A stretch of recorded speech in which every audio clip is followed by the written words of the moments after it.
నమస్తే అండి, నేను రజా. అదృష్టం లేకపోతే అరటి పన్ను తిన్నా కూడా పన్నీరిగిద్దంట.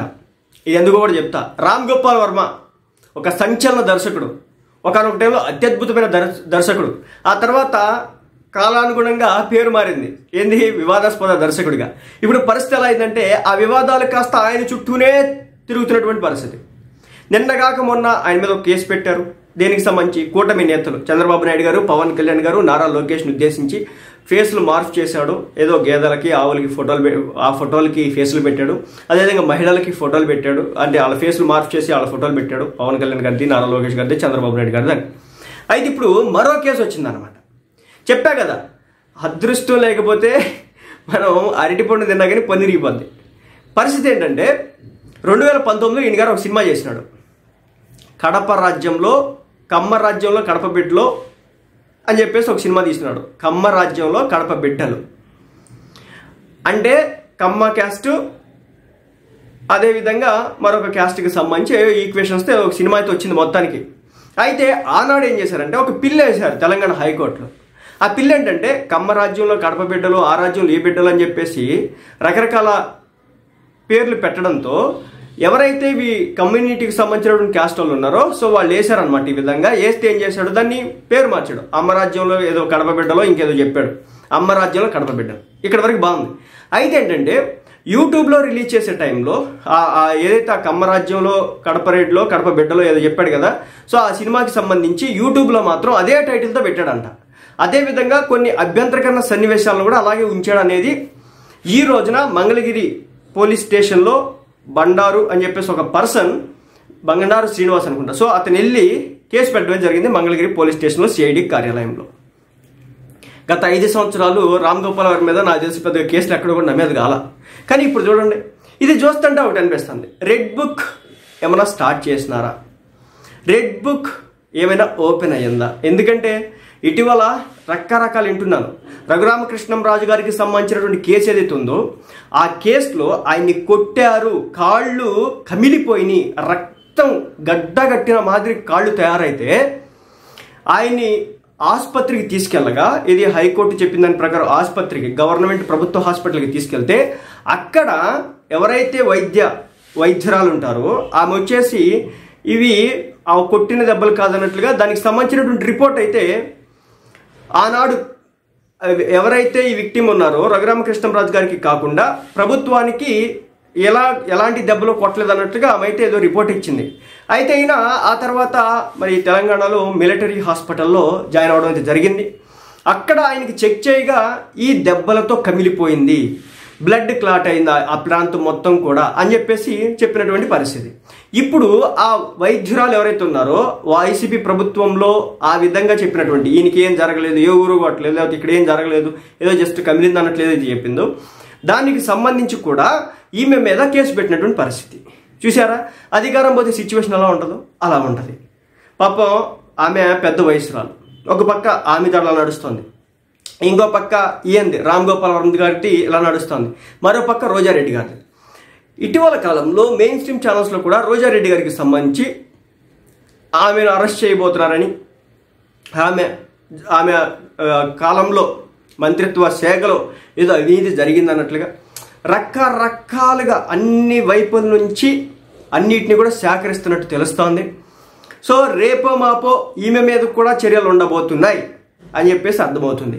అంటే మీరు చూడండి, పేర్ని నాని, జోగి రమేష్, తర్వాత మన ఆయన ఉన్నాడు కదా ఆయన పేరు నందిగామ సురేష్, ఆ తర్వాత ఇప్పుడు రోజారెడ్డి, ఇలా వన్ బై వన్ చాలా సెలెక్టెడ్గా వస్తున్నారు అన్నమాట.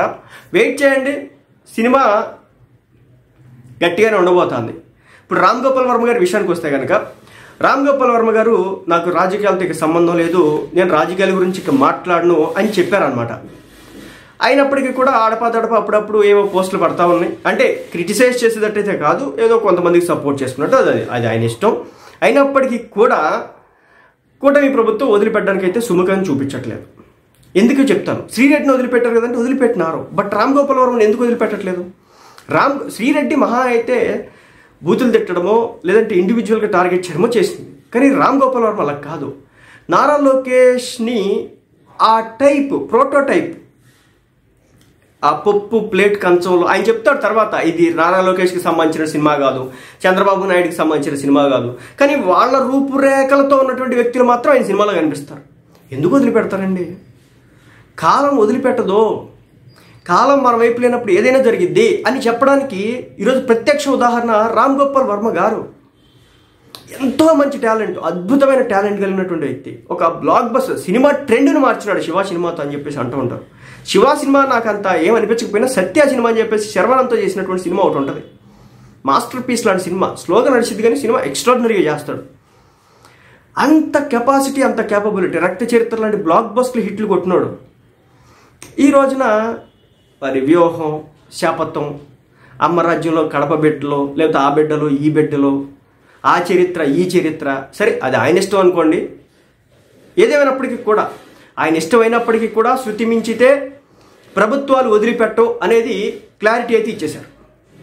రామ్ గోపాల్ వర్మని వదిలిపెట్టే విధంగా ఏమైతే కనిపించట్లేదు. ఎందుకంటే పవన్ కళ్యాణ్ గారి మీద పవర్ స్టార్ అని చెప్పేసి ఒక సినిమా తీసినాడు. నకిలీ పవర్ స్టార్ని తీసుకొచ్చి ఏకంగా పవన్ కళ్యాణ్ గారి రూపురేఖలు ఎవరికైతే ఉంటే వాళ్ళని తీసుకొస్తాడు. అదేవిధంగా ఈ వ్యూహం శబ్దం సినిమాలోనూ మరేదో సినిమాల్లో చిరంజీవి గారికి సంబంధించినటువంటి వ్యక్తుల ముఖ పోలికలు ఉన్నటువంటి వ్యక్తులు, నారా లోకేష్ గారి ముఖ పోలికలు ఉన్నటువంటి వ్యక్తులు, మరి మన పవన్ కళ్యాణ్ గారి ముఖ పోలికలు ఉన్నటువంటి వ్యక్తులు, చిరంజీవి గారి ముఖ పోలికలు ఉన్నటువంటి వ్యక్తులు, ఇలాంటి వ్యక్తులందరినీ కూడా తీసుకొచ్చి వాళ్ళ చేత రకరకాలుగా చేపిస్తూ ఉంటాడు. మనందరికీ కూడా తెలిసిందే, వ్యూహం శబ్దం సినిమా రిలీజ్ అవుతున్న టైంలో ఏకంగా కోర్టుకి వెళ్ళినారు నారా లోకేష్ గారు. ఈ సినిమాలు విడుదల చేయడానికి వీల్లేదు, ఈ సినిమాలు మా ఫ్యామిలీ మీద ఇంపాక్ట్ పడుతుంది, మా వ్యక్తిగతాల మీద ఇంపాక్ట్ పడుతుందని చెప్తే అప్పుడు మరో చర్చ. అది ఆ రోజున మరో రచ్చ. మొత్తానికి ఆ సినిమా ప్రొడ్యూసరు, ఈ డైరెక్టర్ వీళ్ళంతా కలిసి కోర్టుకి వెళ్ళి మొత్తాన్ని అటు ఇటు చేసి దీంట్లో ఏం లేదని చెప్పేసి మరోసారి రిలీజ్ చేసుకున్నటువంటి పరిస్థితి. అయినా ప్రజలు అక్కడ కూడా ఆదరించలే. అంతకుముందు ఇంకో సినిమా వచ్చింది, లక్ష్మీ సెంటియా. అందరూ అంటే ఎలా ఉంటుందండి ఇది, అందరూ వచ్చేసి ఎన్టీఆర్ గారి జీవితం, ఆయన పెరిగినటువంటి విధానం చూపిస్తే, ఈయన లక్ష్మీ పార్వతి జీవితంలోకి వచ్చిన తరువాత జరిగినటువంటి కాంట్రవర్సీలకు సంబంధించి, ఆయన మీద చెప్పులేయడం సంబంధించి ఇలాంటి వీడియోలు చేస్తున్నట్టు, ఇలాంటి సినిమాలు చేసినటువంటి పరిస్థితి. ఒక విషయం అయితే చెప్తానండి, సినిమా మాధ్యమం అనేది చాలా మందిని ఇన్ఫ్లుయెన్స్ అయితే చేస్తారు. మళ్ళీ చెప్తున్నా, మనం క్వశ్చన్ చేయొచ్చు అంటే చేయొచ్చు, తప్పు లేదు. అలా అని చెప్పేసి ఒక విజువల్ ట్రీట్ మాదిరి కొన్ని కోట్లు ఖర్చు పెట్టి సినిమాగా చేసి దాన్ని ప్రజల్లోకి వదిలితే సినిమాల ప్రభావం తప్పనిసరిగా రాజకీయాల మీద ఉంటుంది. న్యూస్ ప్రభావం ఉండగా లేనిది సినిమాల ప్రభావం ఎందుకు ఉండదు? ఈ రోజున వివేకం అనే ఒక సినిమా తీస్తే, సోషల్ మీడియాలో రిలీజ్ చేస్తే మిలియన్స్ కొద్ది వ్యూస్ వస్తే కళ్ళకు కట్టినట్టు, అక్కడ ఏం జరిగిందో లేదో ఎవరికి తెలియదు, బట్ వీళ్ళు ఎంత క్లియర్ కట్గా తీసినారంటే అది యూట్యూబ్లో సూపర్ హిట్, మిలియన్స్ కొద్ది వ్యూస్ వచ్చింది. అదేవిధంగా రాజధాని అమరావతి పేరుతో కూడా ఒక సినిమా తీసినారు ఎలక్షన్స్కి ముందు, ఒక సెన్సేషన్ క్రియేట్ చేసింది. గుర్తుపెట్టుకోండి, రామ్ గోపాల్ వర్మ గారు మరి వైసీపీ పార్టీ అండదండలు లేవని చెప్తున్నాడు. బట్ ఏదేమైనప్పటికీ కూడా ఆ సినిమాకి ఫేవర్గా, ఆయన చేసినటువంటి సినిమాలు ఆ పార్టీకి ఫేవర్గా ఎవరు వచ్చారో, ఆ సినిమా ప్రీ రిలీజ్ ఈవెంట్గా అంబటి రాంబాబు వచ్చినాడు, పొలిటికల్లే మాట్లాడాడు, అక్కడ రోజారెడ్డి వచ్చినట్టుంది. సో కొంతమంది వచ్చినారు, మాట్లాడినారు. ఏదేమైనప్పటికీ కూడా రామ్ గోపాల్ వర్మని, నారా లోకేష్ గారిని, నారా చంద్రబాబు నాయుడు గారిని, ఆ కుటుంబ సభ్యుల్ని, పవన్ కళ్యాణ్ గారిని, చిరంజీవి గారిని చాలా రకాలుగా తీసుకొచ్చినాడు. లక్ష్మీ సెంటియార్ అని, వ్యూహం, శబదం, ఇన్ని శబదాలు చేసినప్పుడు తప్పనిసరిగా పట్టుకుంటారు. వ్యత్యాసం అడుగుతారు, శ్రీరెడ్డిని ఎందుకు వదిలేసినాడు, రామ్ గోపాల్ వర్మని ఎందుకు పట్టుకున్నాడంటే ఇదే కారణం. శ్రీరెడ్డిని వదలడానికి రీజన్ ఏంటంటే, ఎవరో మాట్లాడించినారు, పవన్ కళ్యాణ్ గారికి మిడిల్ ఫింగర్ చూపించడానికి కూడా, వాళ్ళ తల్లికి ఆ మాట అనడానికి కూడా ఆమె చెప్పినటువంటి మాట ఏంటంటే, నా చేత ఈ పర్సన్ అనిపించాడని చెప్పేసి. తర్వాత ఈయన కూడా మాట్లాడాడు దానికి సంబంధించి, సారీ ఇంకా ఎప్పుడో నేను మాట్లాడనని చెప్పేసి. బట్ టైం దొరికినప్పుడు వేసుకుంటానే వచ్చాడు అనమాట గత 5 ఏళ్ళు. సో సిచ్యువేషన్ టర్న్ అయింది, ఇలా మారిపోయింది. ఇంక ఇప్పుడు దుకాణం సర్దుకున్నటువంటి పరిస్థితి.